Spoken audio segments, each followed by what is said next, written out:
Yeah. Then we got to do. They're all seniors. Kate. Yeah. I'm planning on it. There. Now this should be good. Yep. Did you have presentation notes? What's that? Did you have presentation notes on the slide that Oh. we would be able to look at? I mean, if it's easy enough to do the presenter view, that's fine. If not, it's okay. Yeah, I'm not sure which screen it wants to record. Okay. That's the issue. Okay. Fine. Yeah. So. Yeah. Like they're just curious. Because if we just did, we had issues in the past where it's like It we was- hit record. This one instead. Yeah, no, like it's weird. Like it won't, like what people see What the we- recording, it's just like the title slide and you're not clicking through slides. Because then we hit share screen, it pops up over here. Yeah. So now we have to duplicate everything. I think we're good. Okay. Let's see. Who's online? John's on us. John Hagman's online.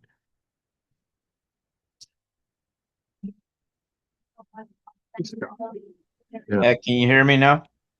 Yeah, we can hear you. Can you hear us? Do you see a slide? Yeah, I'm seeing the title slide right now. Did it just change? No, yeah, it just changed. Okay, perfect. We're good then. All right, Okay. thanks, John. I'll remute myself. Awesome.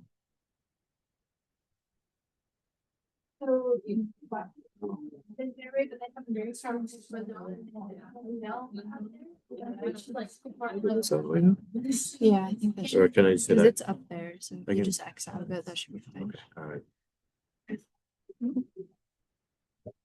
Yeah, there's only 12 students on the island this week. Good. Yeah. We had to cancel analogy. But the last week there was 40. We had a bunch of 1 week classes last week. I get canceled with that. Only one person registered. Yeah. But last year that class had like 8 or 9 people. All right. We're going to go ahead and get started with tonight's guest lecture. So welcome to the first lecture for the 6-week students who just joined. And thank you for the 4 and 8-week students and then all the staff at Stone Lab. So tonight's guest lecture is Dr. Nate Manning from National Center for Water Quality Research, but moving to Bowling Green State University coming this fall. And then rather than me introducing Nate, I'm going to let Nate tell everybody how you ended up in the position you were. So rather than me telling you how you got there, tell them how you got there, just you can take it from there. Sure.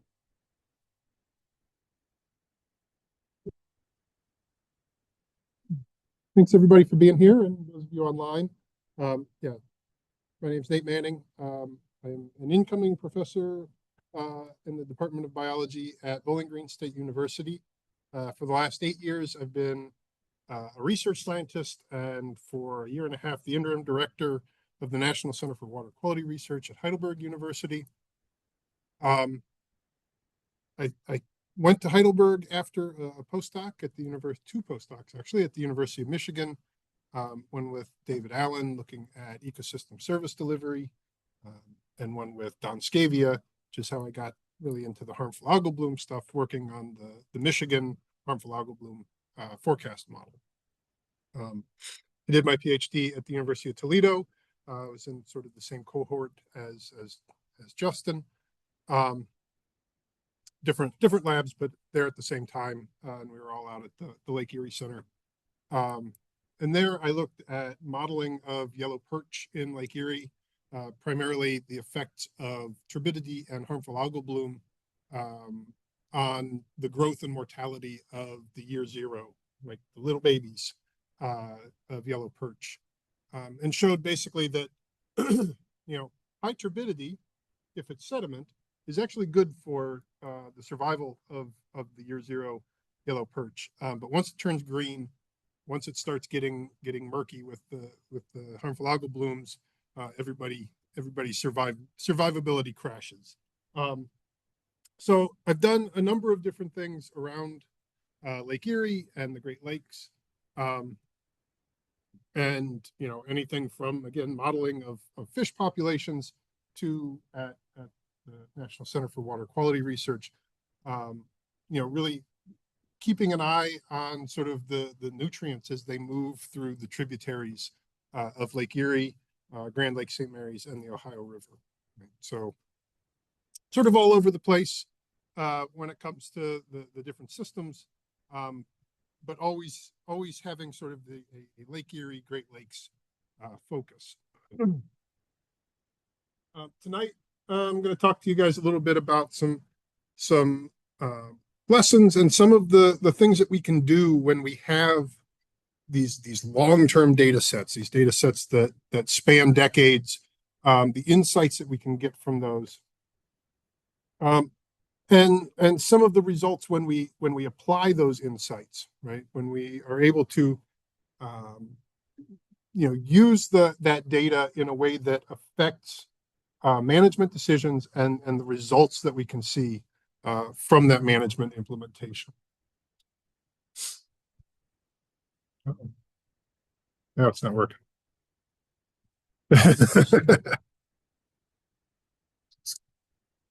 Click. Oh, just got No, click on no, it. There we go.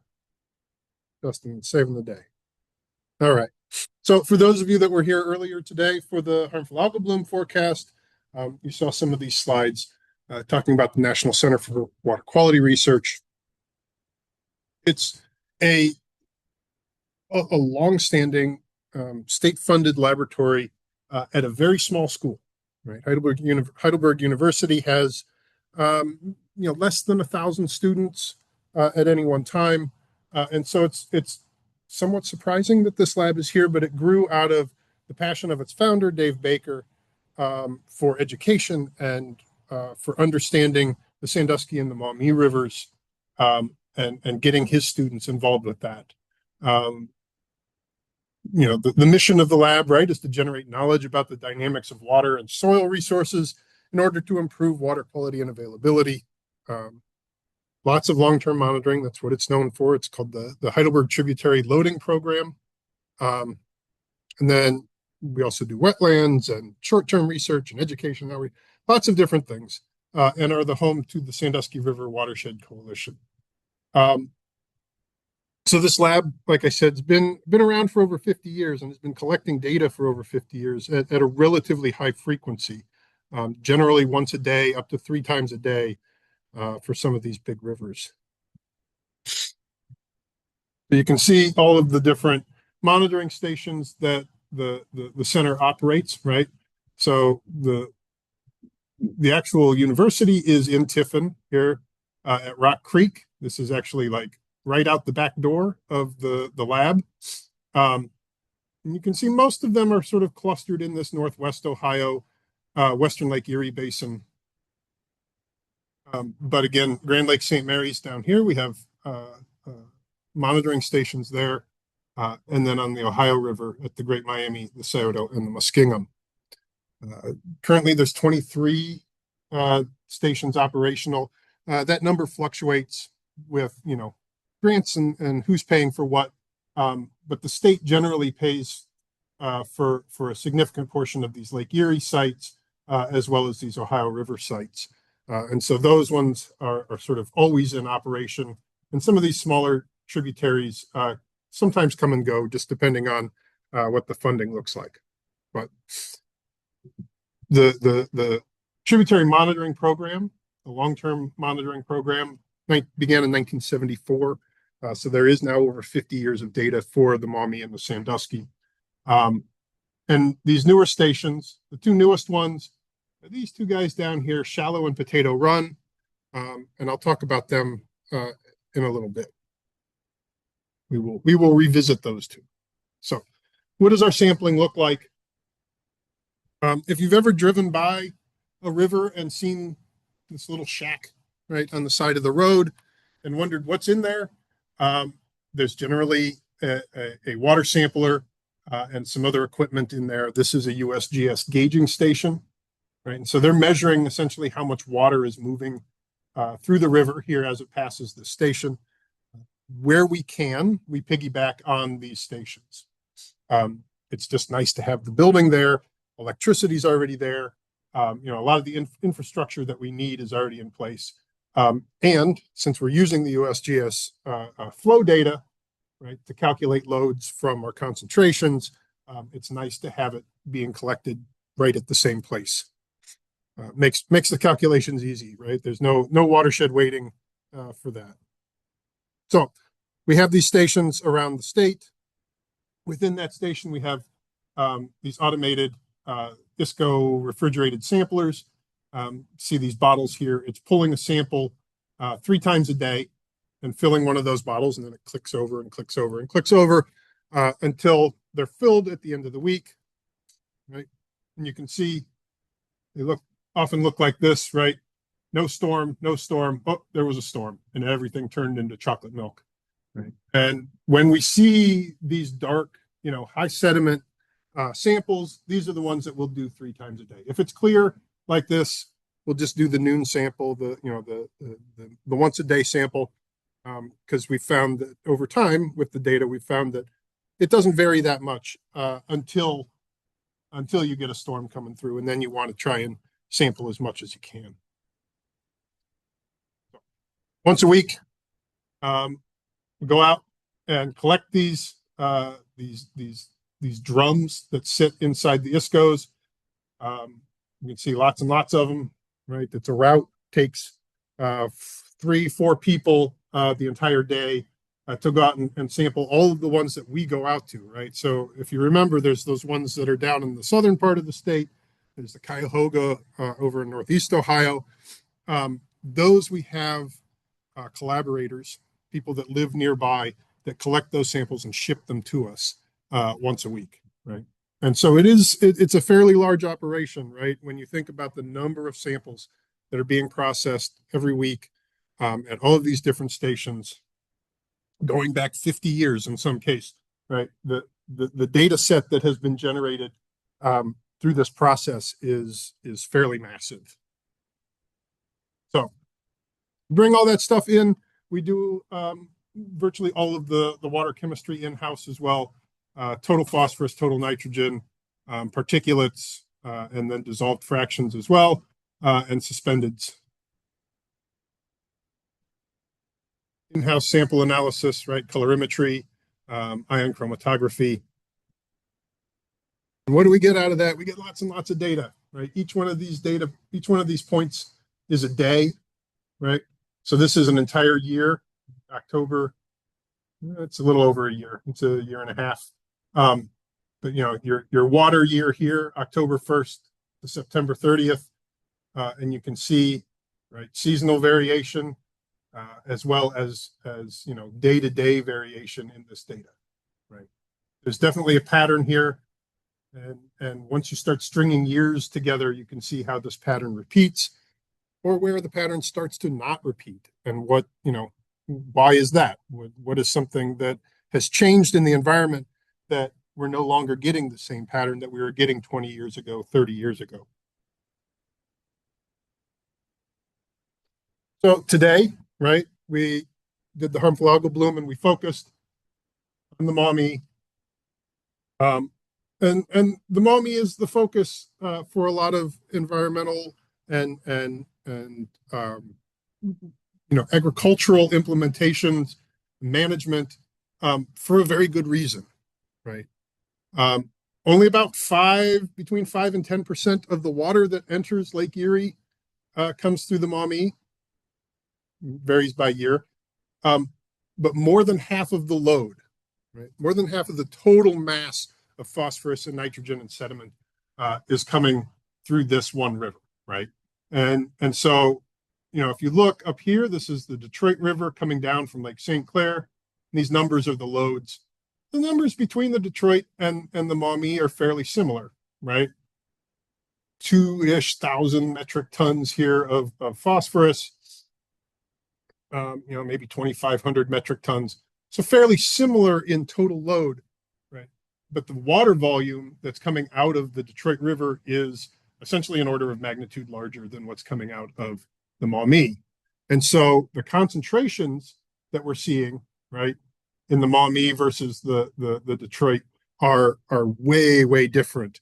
And that makes a big difference for the harmful algal blooms, right? So if you look at the maps, right, of or the satellite imagery of the blooms, tends to be clustered down here in the Maumee and along the Ohio coastline, whereas there's usually this nice clear sort of a fan that comes out from the Detroit.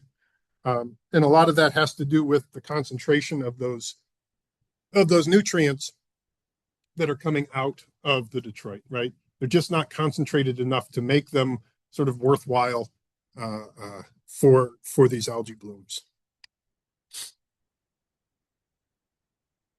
I sort of got ahead of myself here, but the March to July loads that come out of the Maumee, right, are really what are driving the severity of the blooms, the size of these blooms. 2011, the largest, second largest bloom on record. And then the next year, 2012, one of the smallest, right? And we can see the shift from the difference in load and flow from one year to the next.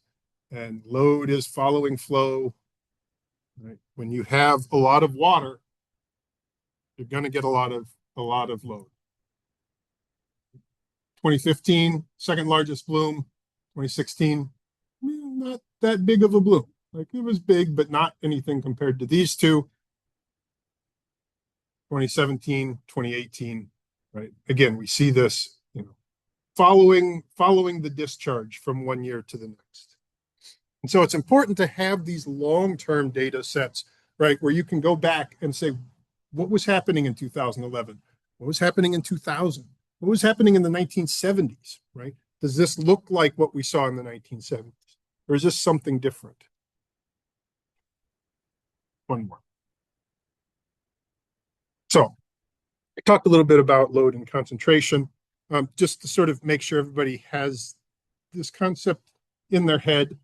So when I'm talking about it here, you can sort of picture what I'm talking about. Think of load as this packet of sugar, right? It's the total mass of phosphorus or nitrate, in this case, sugar, that's being delivered over time. Right. Now, if you take this sugar and you pour it, right, into a cup of coffee or into a pot of coffee, the load stays the same, right? The total mass of sugar hasn't changed, right? But the concentration is way, way different between these two, right? And so if you like sugar in your coffee, which one are you going to pick? The one where the sugar went into, a single cup of coffee, or got diluted out into the large pot of coffee, right? Like sugar, you're going to pick this one, right? And it's very similar with biological systems. They like this sugar, they like this phosphorus, they like this nitrogen. They want it concentrated as they can get it in many cases. And so, this is the Maumee and this is the Detroit. The load's basically the same, but man, they really prefer, right, this cup of coffee with the sugar in it versus the pot that it's very diluted. So those are sort of how to think about load versus concentration as I talk about this moving forward.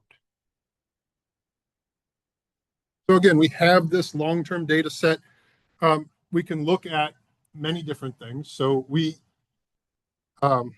at the National Center for Water Quality Research, we look at 13 different water quality constituents. Most of the ones people are interested in are the phosphorus, total phosphorus, dissolved reactive phosphorus, and the nitrate, nitrite, and total Kjeldahl nitrogen. I'm going to show you nitrate and then the phosphorus here in these next two, just looking at the pattern that we've seen over time, right? So in nitrate, we got this big spike of nitrate, and it peaked in the early to mid 90s, stayed high, right up until about the mid 2000s, and then dropped. This follows, changes in agricultural practices, changes in, application rates and that sort of thing. Stayed flat, but we've seen a bit of an uptick in the last couple of years. It's hard to say, right? Is this a real sort of increase, or is this sort of, just an effect of a couple of high years? We don't know yet. It would be nice if it was not a real increase and nitrate stays fairly low.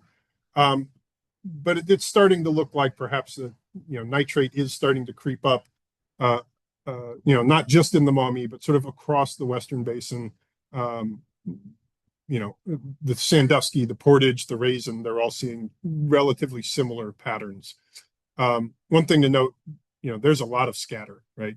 And these numbers are sort of all over the place. And so this is the 5-year average to sort of give your eye something to follow here for the general pattern of this. Nitrogen in particular is very sensitive to how much water is moving through the system when water hits the fields, right? We see big spikes in nitrate at the end of May, early June, when side dressing goes onto the fields.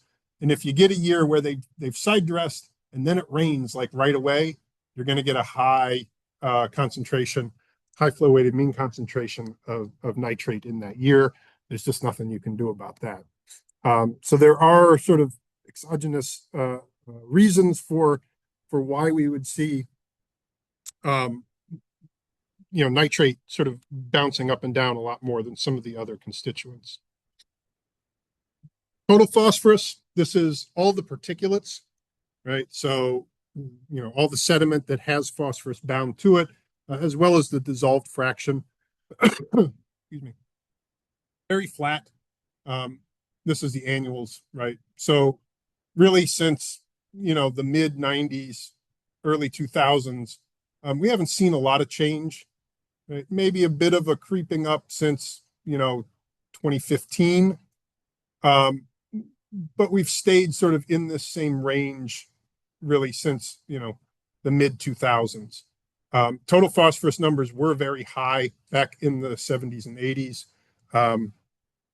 And were reduced, through things like the Great Lakes Water Quality Agreement, and the changing of how phosphorus can be put into the environment through point sources, right, through pipes. What we see now is essentially the background non-point source total phosphorus loading. Dissolved reactive phosphorus, this is the part of the total phosphorus that we're most interested in when it comes to harmful algal blooms.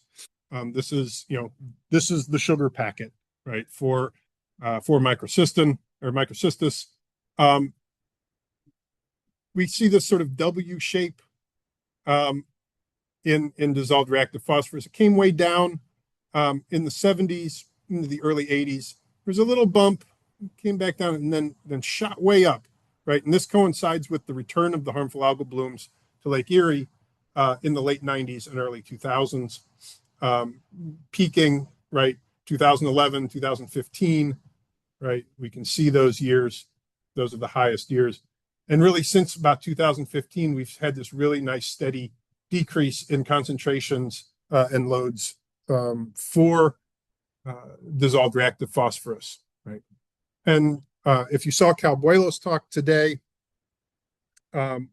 we know that the amount of water, right, how much it rains and how much water is moving through the river is driving a lot of this decrease, right? It just hasn't rained as much in the last 10 years as it did in the 10 years before that.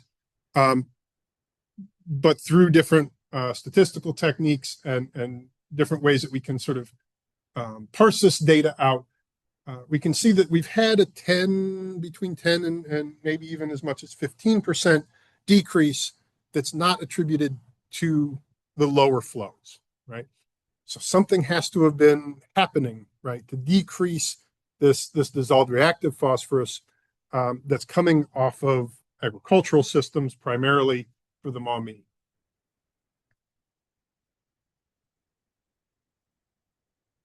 So it's not just the Maumee, right, that we see this. This is the Portage River in red, and the Sandusky River here. I think the Sandusky is the blue one. Yep.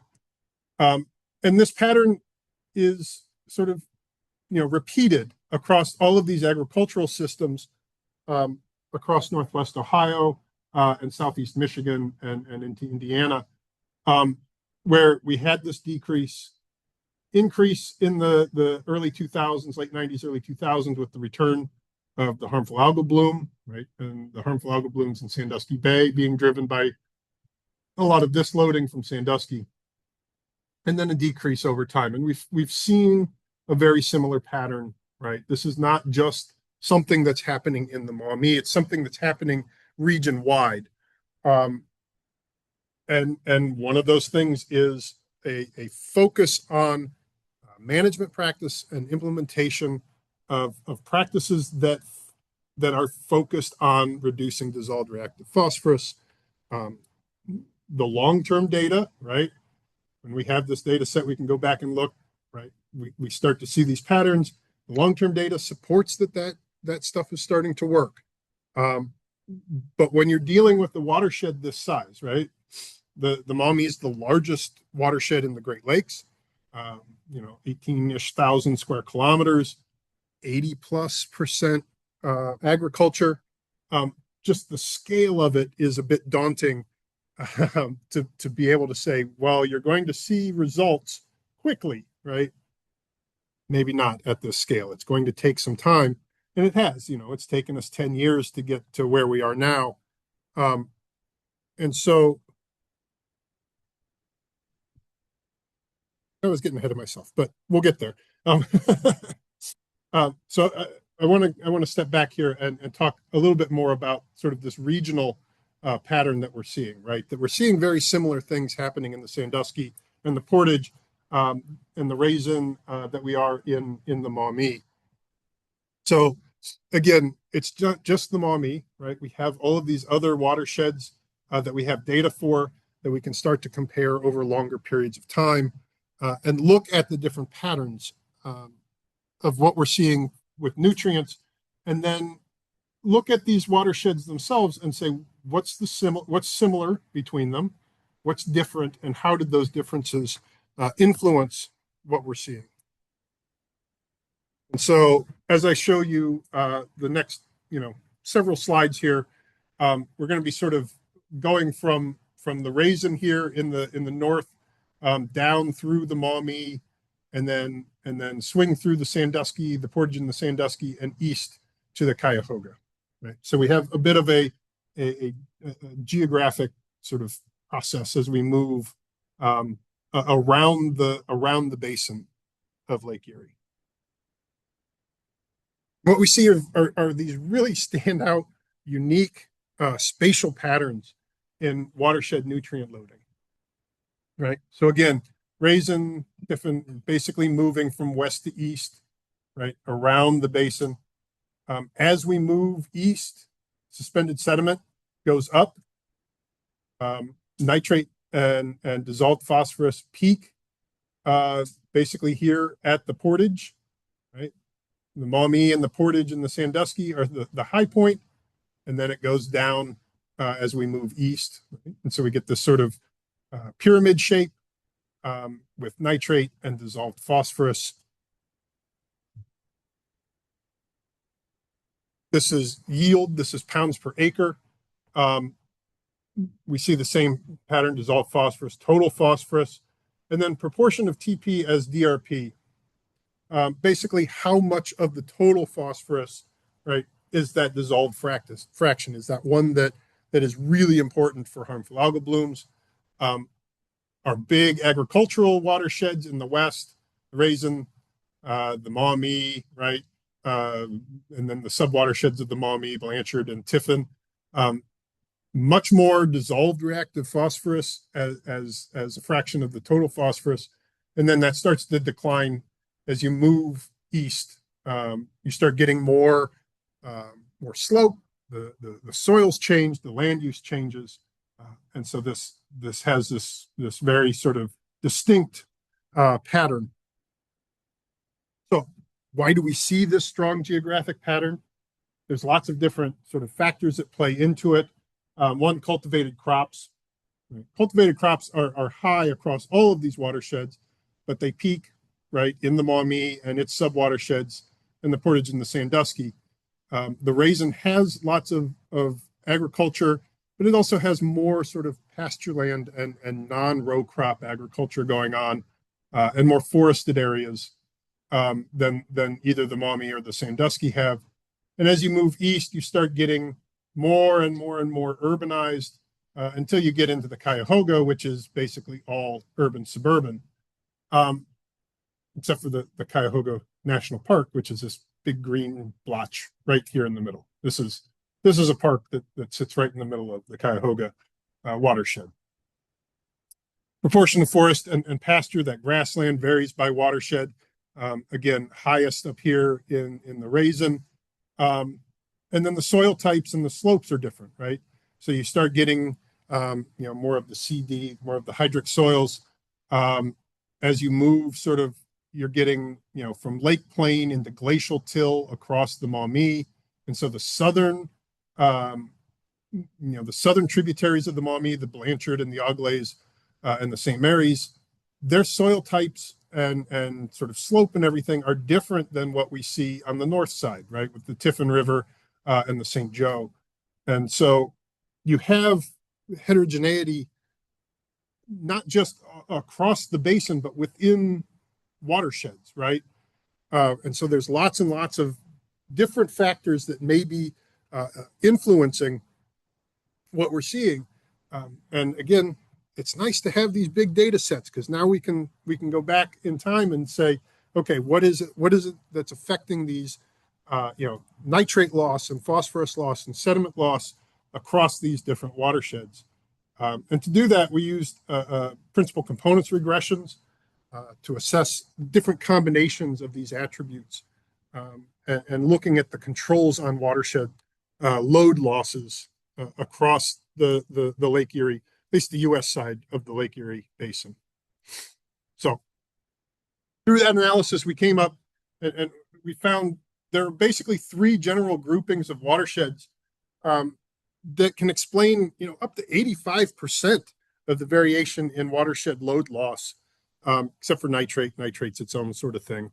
But for all the phosphorus and sediment, there were, these three general groupings. One, watersheds that have low slope, very flat, high amounts of these hydrologic soils, particularly groups C and D, corn and soybean, right? Row crop agriculture, and are moderately flashy, right? So sort of mid-sized rivers.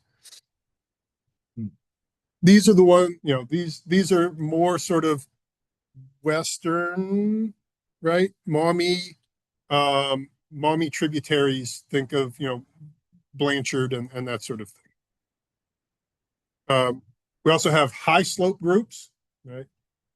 So, much steeper, more hills, more incised river beds, more of hydrologic soil group A's, more urban and point source inputs, and very, very flashy generally, right? Especially because they are so steep. You're getting lots and lots of high velocity events in these. This is the Cuyahoga, right? The Hurons in there, sort of more eastern into the Central Basin rivers.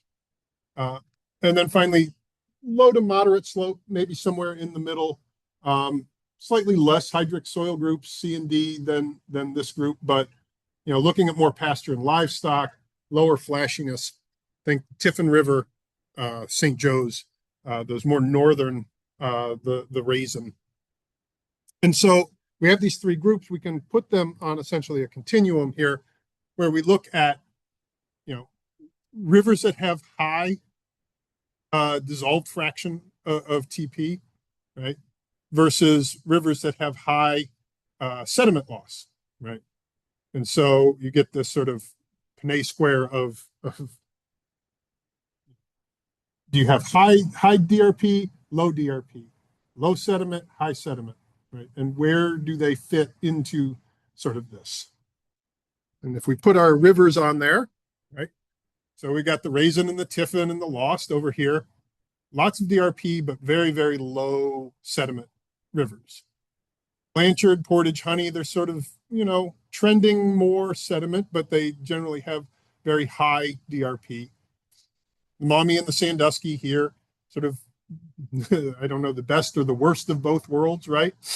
Lots of sediment, but also lots of dissolved.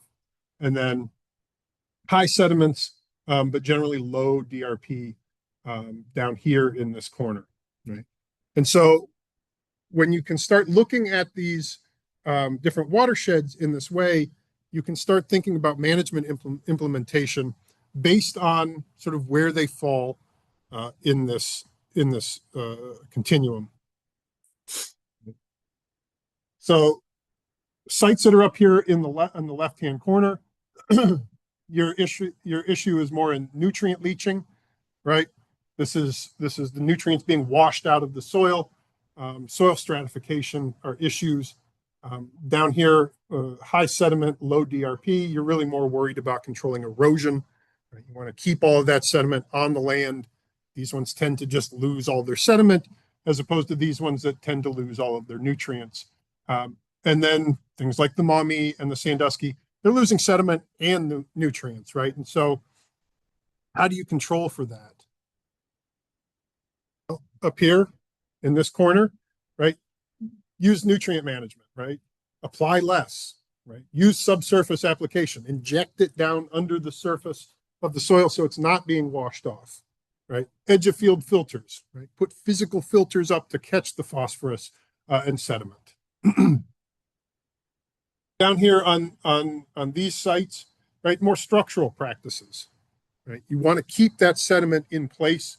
So things like no-till, cover crops, two-stage ditches, things that slow the water down or physically block the sediment from entering the rivers tend to be, right, the best management practices for sites that would fall down here in this category. And then for things like the Maumee, these ones where you have problems of multiple sorts, right, you got to stack your practices. Right? You got to do both. You got to avoid unintended consequences. Things like cover crops are really good for nitrate, but they're really bad for phosphorus, right? And so if you put a cover crop out to sort of keep as much sediment on there, you might be losing more phosphorus because of it. And so you have to sort of think about these in these stacked practices, right? To try and cover as much ground as you can without causing the problems that we see if we get too far one way or the other. So I'm going to talk to you about a project we've been involved with that falls into this area, right? In the Maumee, it's Shallow and Potato Run, two very, very small subwatersheds where they've taken this to heart, right? They've really looked at trying to implement as many practices that fit that watershed, that fit the Shallow Run watershed and its needs when it comes to nutrient loss. And I'll show you some results from that project, right? So this is the pilot watershed approach. This is a very large project, partially funded at least by the USDA. But in a moment, you'll see all the different partners for this. And the whole point of this project was, they say, can we move the needle, right? Can we just put as many practices, high quality, high return on investment practices into a small watershed, right? Because the scale of the Maumee is an issue. It's so large, right, that you can't get all of these sorts of things put into place, at least not quickly. But if you got a little watershed, you get a lot of buy-in, right, from the farmers that are there, you can get, up to 70% of the acres under management. So the idea is to heavily invest in practices, monitoring, outreach in a very small subwatershed, pay the incentives that are needed to get farmers to buy in, and then monitor it over, 3 years, 5 years, 10 years to see if we're getting sort of the results that we would want. The goal was 70% adoption rate in shallow run, and for several different practices, things like nutrient management plans, we've reached that. Things like subsurface injection, they're up over 30% of acres now, doing things like subsurface injection, which is a huge deal because it's very expensive. The equipment for it is clunky, and it's hard to get farmers to buy into it. And they've done a really great job of getting the farmers on board, right? Demonstrate the ability of these practices to increase water quality, right? Like I said, can we move the needle? Can we see results in a time scale that we can then go to, the next watershed over and say, look, it worked over here, now it's your turn, right? And start to sort of spread that across the Western Basin, right? Extrapolate, determine successful approaches for larger areas. Right? Collaboration is critical in this case. And it really is. Like, this is not something that, just one lab group or even one university could do. They're the partners, right? So we have, federal partners, we have state partners, Department of Natural Resources and Department of Agriculture, the USDA, NRCS. And then we have, on the farmer side of things, right? Nutrient and Ag Solutions and Ohio Corn and Wheat, Sunrise, right? And then the universities, right? University of Toledo and Kent and Bowling Green and Heidelberg and Ohio State is sort of the driver of a lot of this.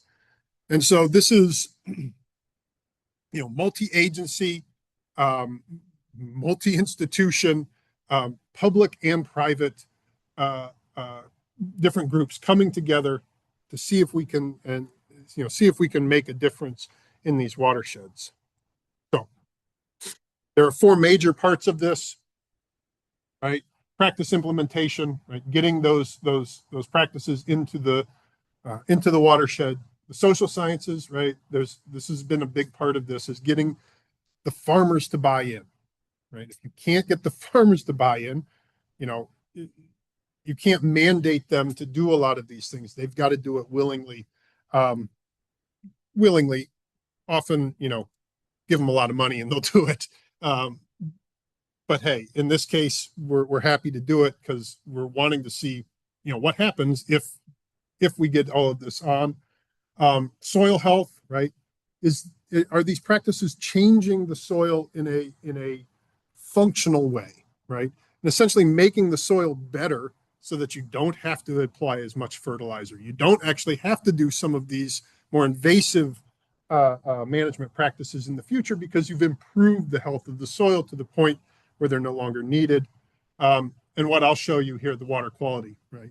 Just measuring how much phosphorus, how much sediment, how much nitrate is coming out of that watershed now versus 3 years ago or 5 years ago. So, again, a little repetitive here at the top, but this is what I wanted to show you. This is shallow run. This little guy right here, this little orange dot. And potato run is about twice the size of shallow run, but still very, very tiny when you consider, all of this is the Maumee. They're both tributaries of the Blanchard, which then feeds into the Auglaize, and then joins the Maumee up here at Defiance. So they're a long way, right, from the lake, river-wise, and they're very small. And so, you say, well, does it really matter if we reduce the amount of phosphorus coming out of shallow run? In the big picture, right? If we're looking here at Waterville, we're not going to see it at Waterville, right? But that's not the point of this. The point is to show that by putting these practices in place, even in a small watershed, right, we're seeing changes as it comes into the Blanchard. Do we see it at the Blanchard, right? Well, maybe we can step this up and do, more of this in the Blanchard. Once we see it in the Blanchard, can we see it in the Auglaize? Once we see it in the Auglaize, now we're starting to cover more and more, right? And so building on these successes is going to be important to getting, full adoption across a watershed the size of the Maumee. We don't have any more, like any other sort of pilot watersheds being done in the Maumee right now. I would hope that the success of this project will expand this, maybe into the Sandusky and see what happens there. But shallow is our treatment. We're putting lots and lots of treatments in. We're paying for more treatments. We're engaging the farmers in the shallow run. In the potato run, we're just leaving it as it is, right? We're not removing management practices. We're not discouraging, and H2 Ohio and ODA and stuff, they're still doing their job in potato run. We're just not adding more, right, as we are in shallow run. So, to compare these, right, watershed area, less than 8 square miles in shallow run, little tiny guy, as opposed to over 6,000 square miles for the Maumee, right? But we can see, 80% potato run, almost 90% cultivated crops, and pretty similar, soil groups, high 80s, 80s to 90s in soil groups D and CD. And so, these are pretty representative of at least southern, the conditions in southern Maumee watershed. And so, we can use these to sort of extrapolate, again, to the Blanchard and the Auglays and the St. Mary's. Water quality, again, we're sampling, collecting 3 times a day, analyzing 1 or 3, depending on if it rained, at both of these sites. We also expanded this into a couple of upstream sites, right? So this purple dot and this kind of pink dot and this other also pink dot, up above the main monitoring station to try and see if we can see sort of spatial patterns. One thought was, perhaps we don't get as much buy-in, on the northern side, but we do on the southern side, then we could see differences between these two. One thing to note, this little green square, this is the city of Dunkirk, and they have a wastewater lagoon. And I'll show you data from that wastewater lagoon here in a second, but it's something to keep an eye on, right? So we do have edge of field. We have these storm-triggered samplers up in the watershed. So we're getting a better picture, right, of what's happening sort of away from the mouth of the river where it meets the Blanchard. What's happening further up in the watershed.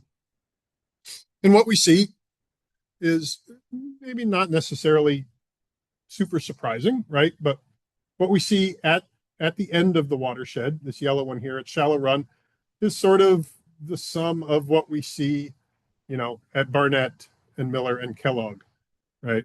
Particularly Kellogg and Miller, right? As these two come together, they sort of average each other out and what we see at shallow.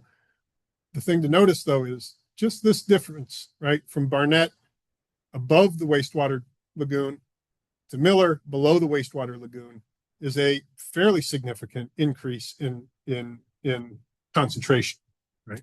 So what's doing that? Oh, getting ahead of myself. We'll talk about what's doing that here in a minute. But what do we actually see in comparison, right, to these other watersheds around Lake Erie? Pretty typical when it comes to nitrate, on the high end, but pretty similar to like Turkey Foot and West Creek. They're a little higher than the Blanchard, but nothing out of the ordinary.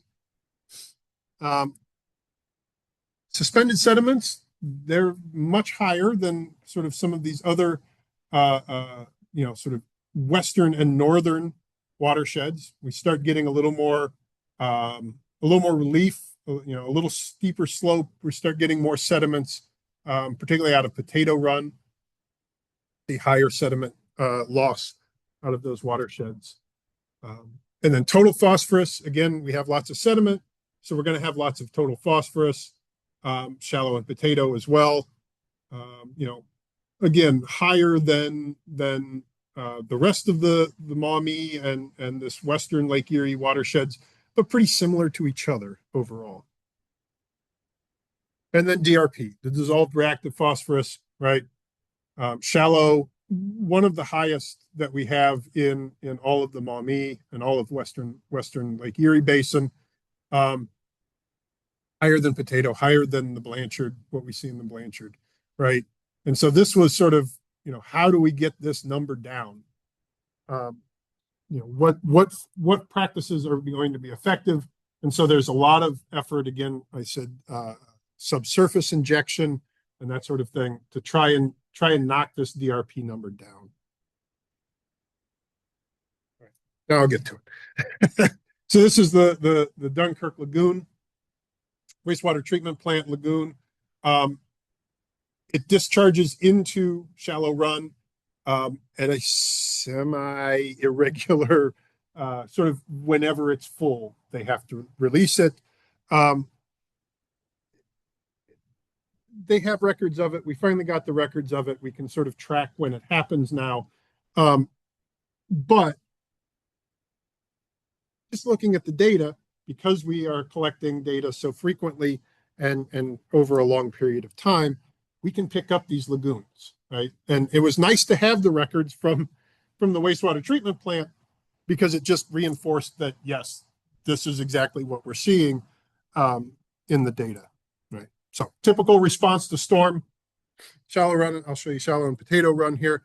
It rains, discharge goes up, right? These blue peaks here, right? Storm event, starts to go down. It rained again. Whoop, storm event. We get these peaks in discharge, and we see increases in dissolved reactive phosphorus that follow along with that discharge, right? When it rains, dissolved reactive phosphorus concentrations go up. Things like chloride that tend to have point sources, they tend to go down in concentration when it rains, right? And so this is a signal that you can see in the data. When you have long-term high-frequency data, you can see these signals, right? And they sort of show you that the system is working in the way that you would sort of expect it to. We see the same thing in Potato Run, right? When it rains, dissolved reactive phosphorus spikes, follows that discharge. Concentrations of chloride go down and rise back up after it stops raining. So this is the pattern that we see generally in both of these creeks. However, in Shallow Run, we also get situations like this, where you'll get a storm and you get that, the regular spike that you would see of dissolved reactive phosphorus, the orange here, and the decrease in chloride. But then after the storm, right, it rained, that lagoon filled up, they had to do something with all of that water. They released it into the creek, and we see big spikes, like orders of magnitude difference in concentration spikes in both chloride and dissolved reactive phosphorus that don't coincide with peaks in discharge. They generally will follow large storm events because the lagoon had filled to the point where they have to discharge it. But often there'll be no storm event, within weeks of these events, and we'll just see these huge spikes in dissolved reactive phosphorus, particularly. We can say that was a lagoon discharge. And one thing we can do with that is remove it from the data, essentially the effect of that from the data, and then recompare between Potato and Shallow Run. We don't really see that as much in Potato Run. There are wastewater lagoon. There is at least one in Potato, but it's much smaller than the Dunkirk Lagoon, and it really does not have the same sort of effect on water quality that we see in Shallow Run. Okay. So without the lagoon, dissolved reactive phosphorus concentrations in Shallow Run are lower than they are in Potato Run, right? At least, in this sort of long-term, 2019 to 2023 average, right? We take out the lagoon, the effect of the lagoon, and Shallow Run is now lower than Potato Run. It's lower than the Blanchard. You know, it's more sort of similar to the Portage and Rock Creek and some of these others. Over this early sort of management or monitoring period, when we were looking at shallow run, we calculated about 10%, 9 to 10% of the TP load, and about 25% of the DRP load is coming from this lagoon. From 3 to 4 release periods in a year, we're getting 25% of the DRP load. That's pretty significant, right? And a big, big contributor that is easy to identify and easy to remove from the system. In 2024, about 11% of TP, almost 30% of DRP. So it was a bigger, a bigger sort of contribution, right? Without the lagoon, the concentrations are similar, or with the lagoon, sorry, they're similar. Without it, right?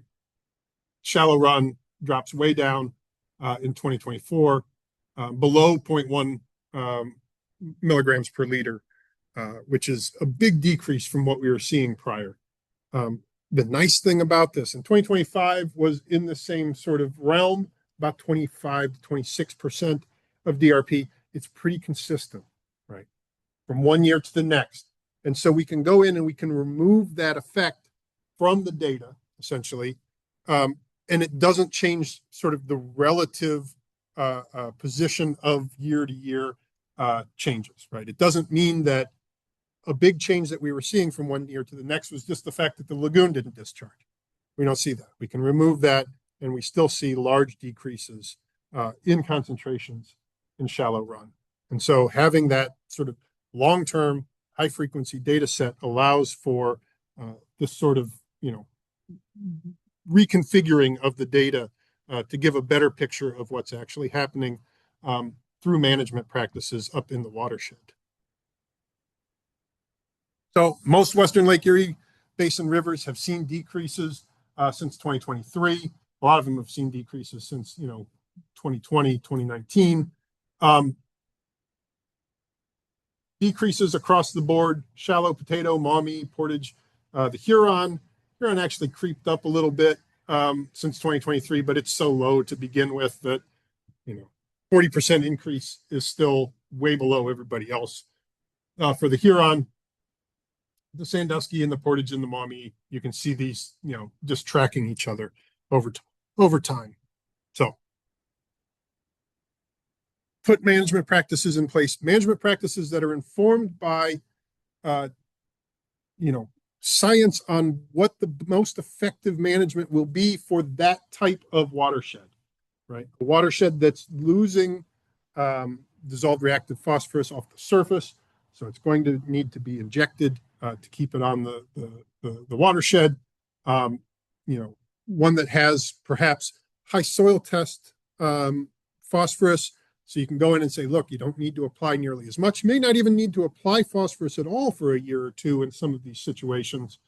And doing that sort of outreach and getting farmer buy-in really has big returns, right? So we've seen a 30%, 31% decrease in flow-weighted mean concentrations in shallow since 2023, whereas over that same time period, potatoes been about 9 to 10%.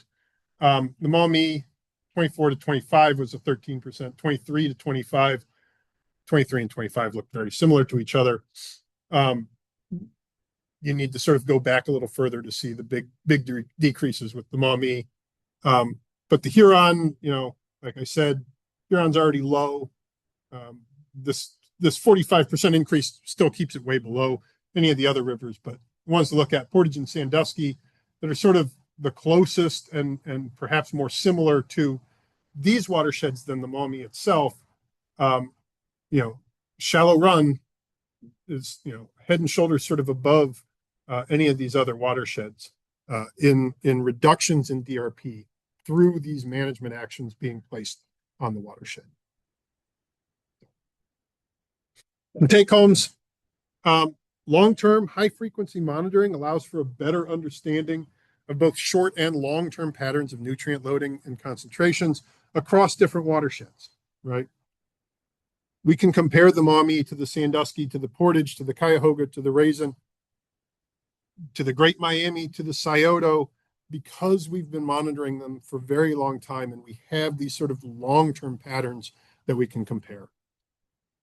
Management efforts that are targeting dissolved reactive phosphorus in the Western Lake Erie Basin are showing positive results, right? We've seen several different ways that people have gotten at this and tried to tease apart this data, and we're seeing that these management actions are working. The Maumee's huge. The Maumee's been agriculture for over 100 years. There's lots and lots and lots of phosphorus to sort of work through before we get to the sort of results that we're seeing out of Shallow Run. We're not consistently at target yet. We get close. We've gotten very close the last several years.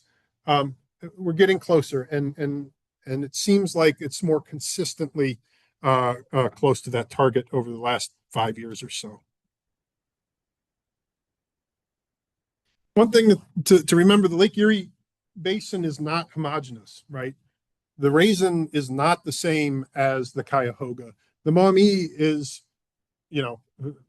very different within itself, right? The Tiffin is very different from the Auglaize, right? The St. Mary's is very different from the St. Joe's.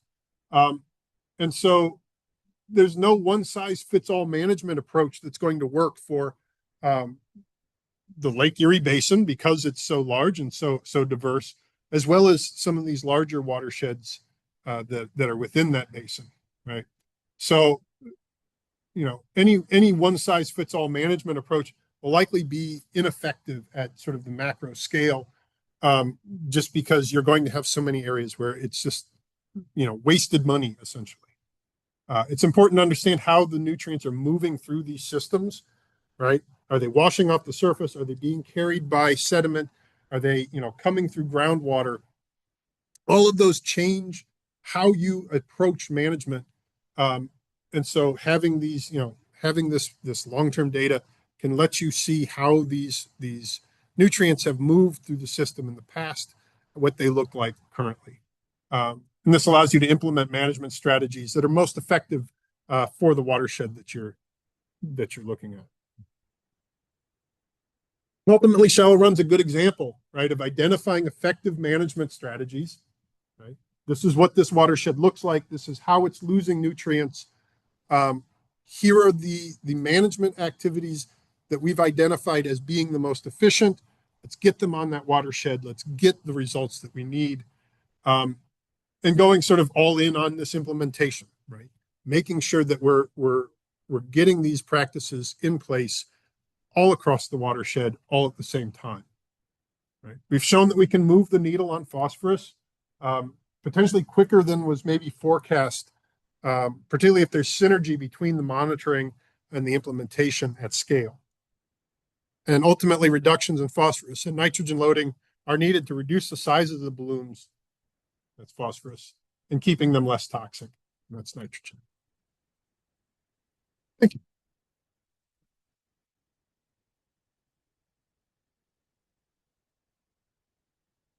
I'm happy to take questions, discussion. There's lots of other experts in the room here that can, yeah, you're not, but that can also help out too. Yeah. The auto samplers on the two pilot watershed streams that you're doing. Are there any other ways that you're going out on site and monitoring that way? And are there any benefits to that? Yeah. So we have the two main auto samplers, but we also have, the edge of field samples that are being taken. Those are generally weirs on the side of, at the edge of the field. And we have storm triggered samples too. So they basically look at, did it rain within the last 24 hours? If yes, then it starts taking samples. And then on, soil sides, they're going out, they're doing soil tests. They're doing lots of soil, soil collection and that sort of thing. So it's not just collecting water in one spot, right? We're trying to collect water from as many places as possible, but also soil. There's, they're doing, leaf tests and this sort of thing. So it's very comprehensive Just my part of it is very focused on the water. There's like a lot of money going into it, and there's a lot of different like mechanisms to increase adoption. Like they have like agglomeration payments and Yeah, they're stopping the agglomeration this year, but they're increasing the payments for specific practices. So like injection and subsurface injection. Yes, there's lots and lots of money that's going to incentivize the farmers. They've changed some of those, and they've reduced the incentives for some of the practices, and we haven't seen a reduction in adoption or in implementation for some of those, which is nice. It seems like once you get them on board with a lot of this, and they see that one, it's cheaper for them, right? In the long run, they're not paying for as much, commercial fertilizer.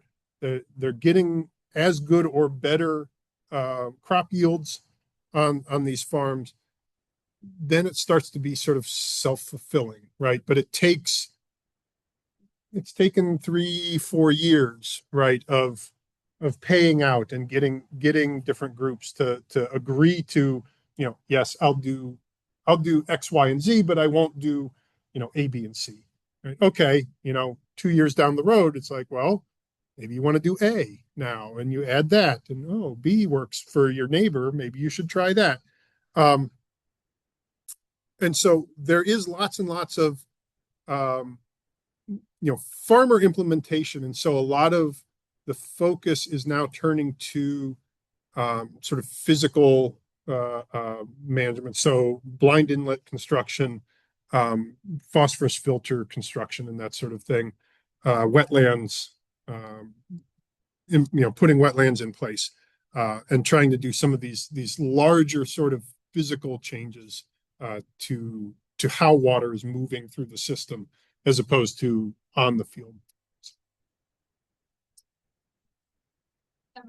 like practices and like incentives in other watersheds, and there's not like all that funding and like collaboration. Not yet.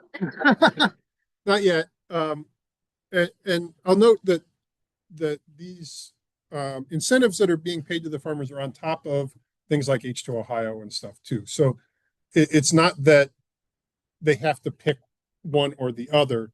And so, the thought is if H2 Ohio continues and is successful, and we can say, look, if you add this on top of it, in some of these watersheds, you might get better results. And maybe go to, the Andersons or some of these Sunshine or Sunrise and some of these, sort of private side producers and say, hey, can you help us out a little bit with this? The hope is that, there'll be better buy-in. But again, this has really only been going now for 4 years. It's got probably another 4 or 5 years before we're, sort of fully realized, and can sort of implement other places. So it's coming, hopefully not there yet. For those of you in attendance and maybe online can see this, there is a QR code that helps us judge if these presentations are helpful. Not necessarily judging Nate specifically, but the general format of the presentations. I forgot to share this last week. If there's time for one more question, if not, we'll let you all go. That's a big sign of snowballing outside of the incentives you provided, where some farmers are taking up the practices without being given the benefits. There is some of that, but it's isolated to 2 or 3 guys that are really into it. They tend to be younger. They tend to be, college educated. They went to Ohio State or something for agronomy, agricultural sciences, and they tend to be. We didn't have to go find them, basically, right? And those are sort of the super implementers, right? They're doing everything. They're running the demonstration farms. They're showing other farmers that this works. And they're very, very helpful. But there's not very many of them. You know, in a tiny little watershed like Shallow Run, really, I mean, you're looking at 50 total farmers, right, in this watershed. So it's not a big pool to begin with. But yes, they exist. Sort of these super implementers. They do exist, and you really want to find them because they help get everybody else involved. Yep. All right, let's thank Nate one more time, and then same thing next week. Thank you all. I'll have a good night. Thanks. Good.